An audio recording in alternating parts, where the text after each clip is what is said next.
A term we use sometimes is night terrors. What is night terrors?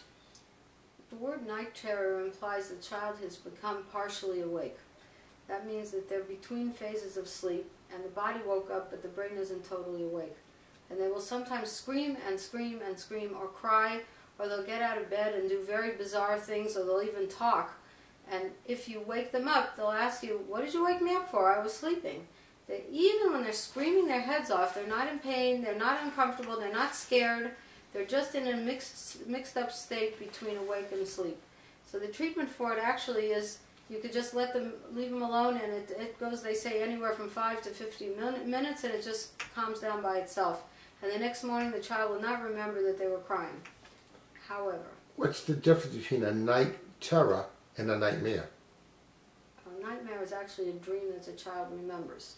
In that situation, the child will wake up and say, "I saw a doggy in my sleep," or "Help me, help me." That's an awake child, and when the parent goes in, will grab him around the neck and "Help me, help me." But in a night terror, the child looks at the parent like they don't know who they are. In a night terror, they actually are not awake.